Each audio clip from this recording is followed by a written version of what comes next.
Yo, what's up everyone? This is KK here back again with another episode of Epic 7 video. As you may know, the RTA season is coming to an end within 11 days. I'm pretty sure there are a lot of new players out there who want to climb to Master League to get that Fallen Cecilia Skin as the season end reward. Personally, I'm sitting at Legend level RTA top 100. So in this video, I would like to share with you my thoughts uh, about RTA and give you some tips and tricks to climb in RTA. Let's get into today's topic.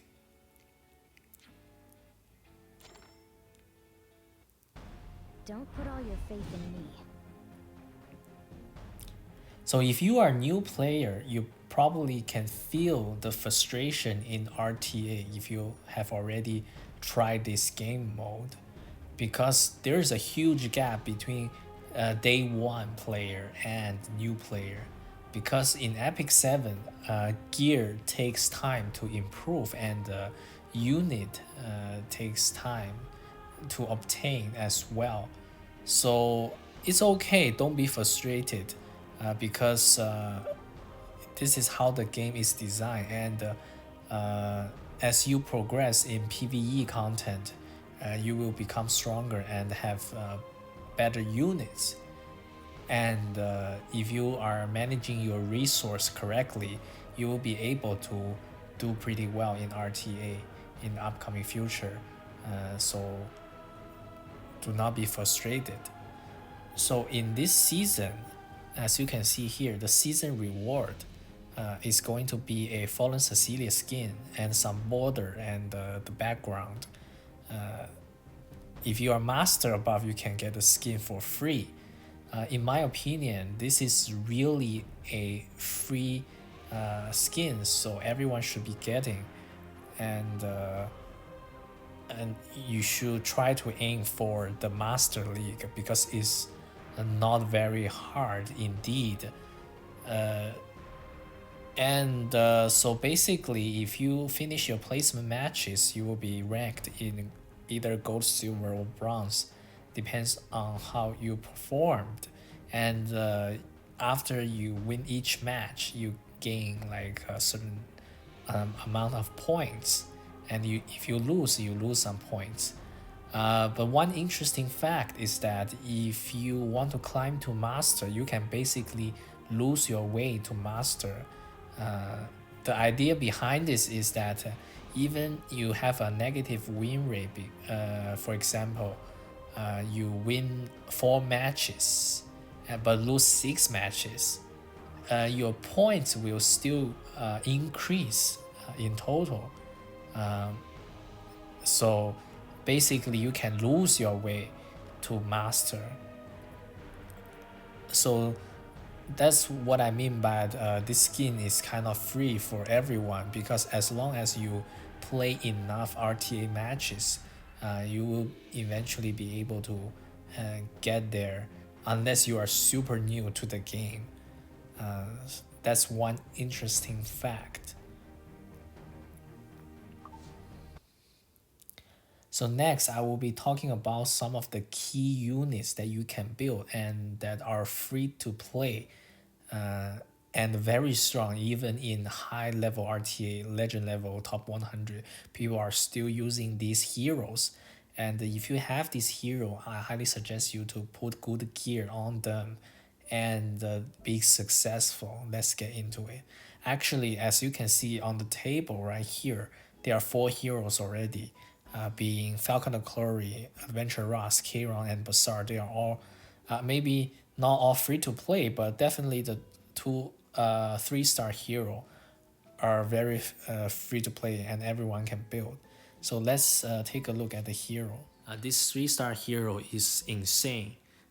Even in high-end PvPs, some people are still first picking her over many other units. And because she can go first, very fast base speed, and strips and provoke armor break, and be very successful as well. So I highly suggest you to build her if you have her already and use her to climb, right? And the second unit is going to be Adventure Ross. Interestingly, people like to use Adventure Ross along with Falconer Kluri.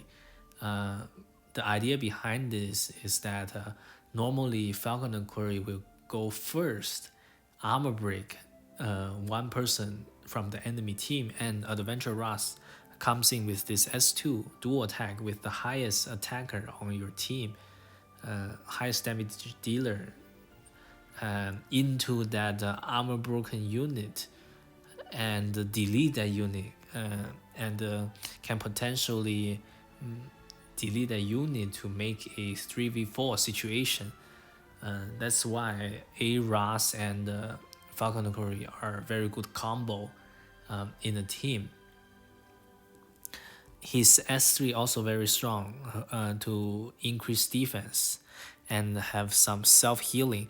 S1 can strip potentially. Very good hero. So these are some very strong free-to-play option, and people are very successful using them even in high end. Another unit I want to mention is going to be Bazaar. He's not necessarily free to play, but he's a RGB hero, and easier to obtain than Moonlight 5-star.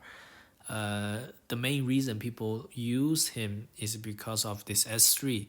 He can strip and push back the entire enemy team if they are not fire or they don't have any anti-pushback mechanism. And basically this gives you a lot of advantage, gives the rest of your team member a lot of advantage. And if you soul burn this one, it's guaranteed. You don't even have to check effective resistance, or you can put Abyssal Crown on him to stun enemy members potentially. S2 or some debuffs, S1 as well. Very powerful hero, and he is probably one of the best hero in the current RTA meta.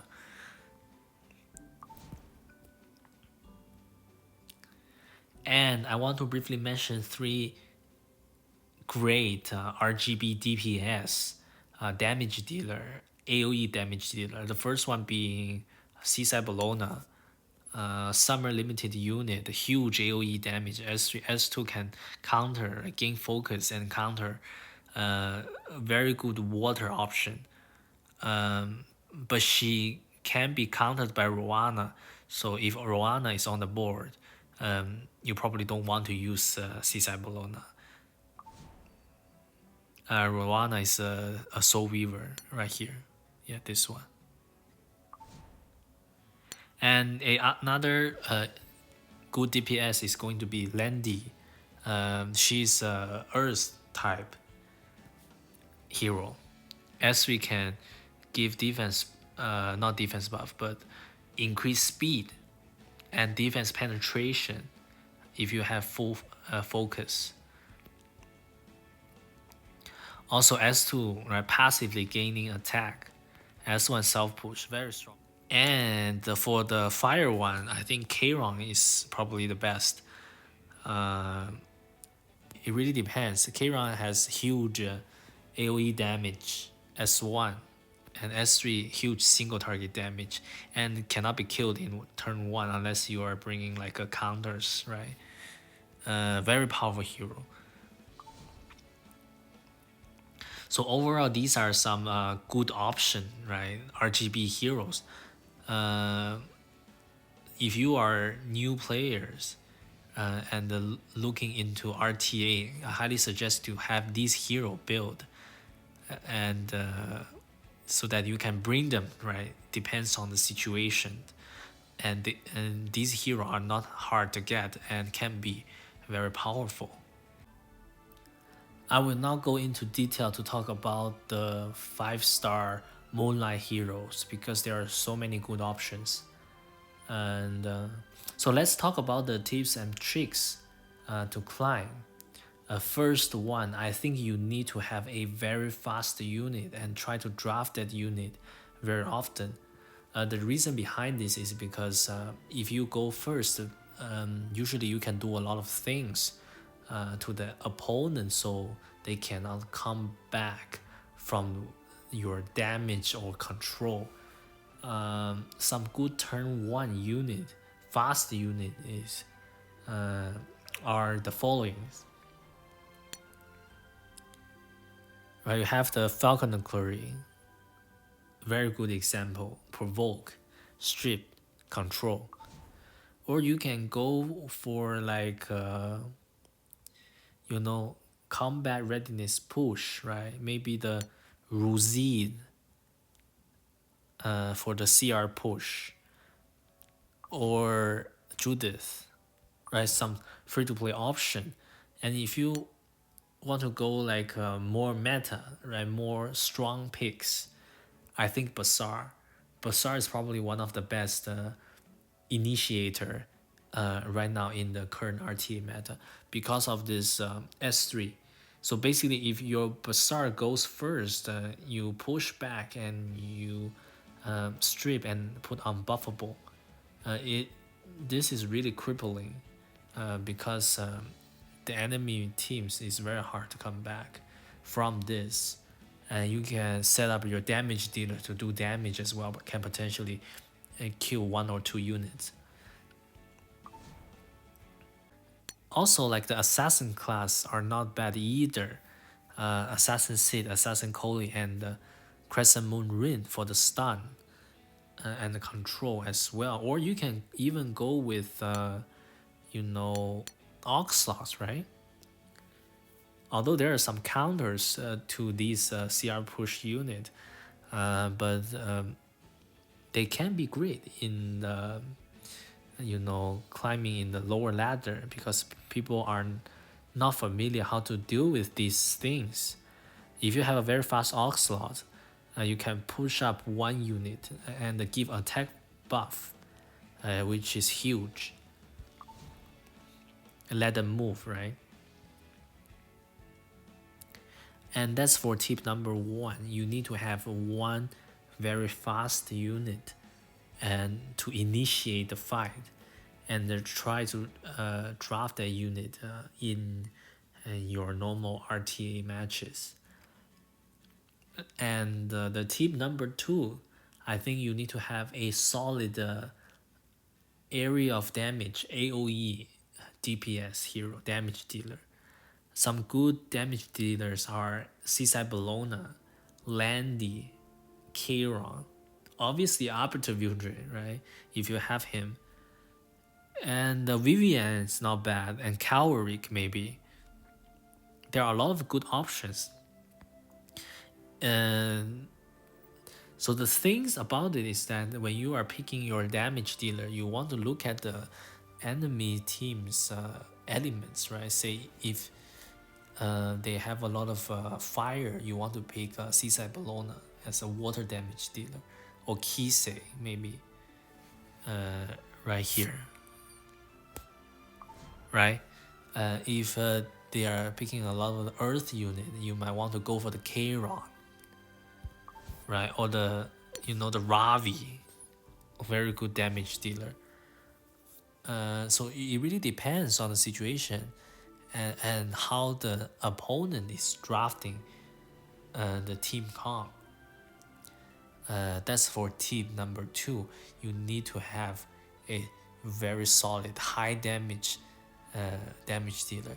Normally you want your damage dealer to be around above 170 speed to move, because if you have the damage dealer on pure damage with no speed, basically it's very hard because they are not gonna be able to move that much to do damage. So keep in mind that you need at least 170 speed. Ideally, you want your damage dealer to be above 200 speed. That would be nice. The third tip is that you need to have a very solid supporting unit. You don't want to pick like all damage dealer, or all like control unit. Although it can work, but it's not gonna be very easy to pull off. normally you want damage dealer, you want initiator, you want support, and people are normally running like knight class, right? Tanks as support right now. So there are a lot of good options. So basically, tanks are there to absorb damage, and you put Aureus and Adamant Shield right on the tanks, and so they can absorb damage. For example, Crow is a perfect example. Set up defense buff and can ignore defense damage based on missing health and provoke. So very good tank. And also Adventure Ross, right, as I mentioned earlier, also a very solid knight.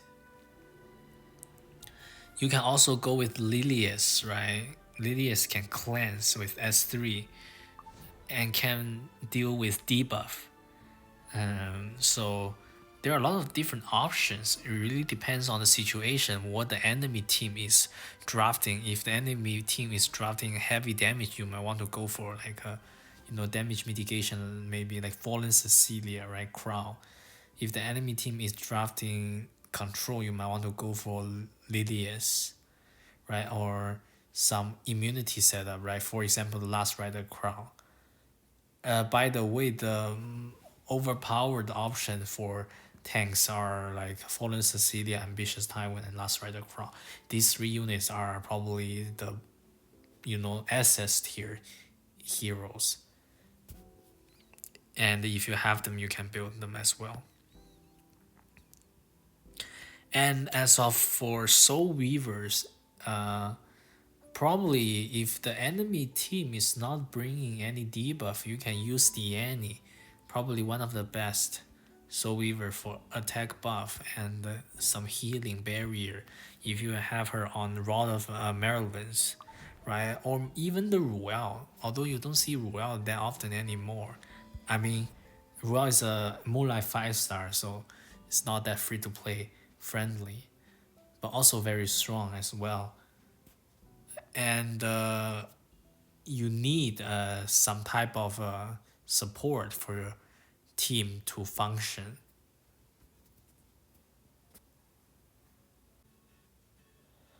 The next tip is going to be that you need to try to focus on few heroes and make them really good and use them in RTA instead of building all different types of hero and they are really average.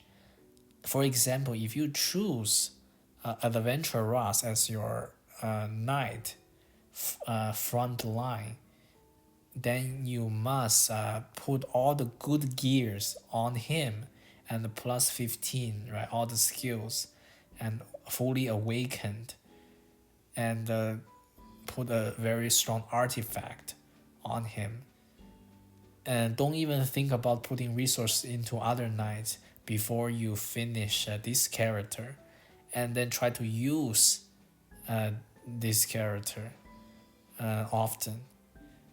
Because the key thing is like, especially right in terms of like a damage dealer, you want to have the skill fully molad, right? Plus 15 maybe, or for example, Kron, you don't need plus 15. You need to max out the first and third skill to do maximum damage. So you need to invest in the character, right? For example, if you are thinking Kron is strong, then you need to plus 15, and or you maybe SSB, right? Because SSB is just that strong. Everyone fully build SSB. I think you need to invest in the Molagora, fully awaken, and give good gears onto this hero, and then try to use right a set of a team, right, a conventional set of team that you are comfortable with in RTA to climb. Then you will have more successful matches. Say if you are drafting the heroes that aren't even having like good gears, even though if they are counters to the enemy team, and you might not be very successful. And the last tip, most important one, is going to be getting good gears from mainly Wyvern Hunt 13.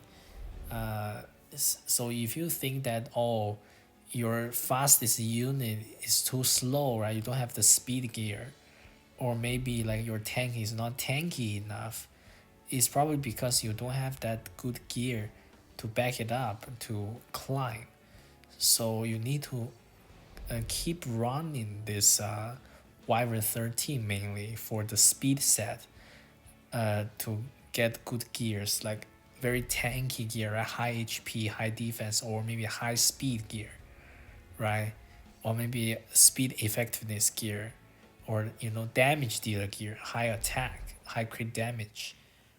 Let me show you, because I have a very good one. This one on my Arbiter Wieldred, 34 critical hit damage. I think he is really good, and I got this gear from like farming Wyvern. And if you have this type of gear, it sets you up with success. So I think that's the key point, because really in high end, people are still using like 3-star unit, right? Like Falconer, Kluri, and Adventure Ross. But why can they, break top 100? It's because the gear that they put on those units are very insane, have a lot of stats, a very high roll. So that's why you need to keep farming Wyvern 13. If you haven't got a team yet, try to build a team to farm this dungeon. And then after you farm Wyvern, you can move on to Banshee, right? And Asthmatic Hunt as well, for other sets, right? Counters, maybe immunity set. That's all the time I have for you guys for this short RTA guide. So if you have any question, feel free to let me know in the comment section below, or I put the Discord in the description below as well if you want to reach me to discuss anything or for any help, right? If you like my videos, please make sure to click on the like button and subscribe if you're new for more future content. So I wish you all the good luck in climbing to get that Fallen Cecilia Skin, and I will see you guys in the next video.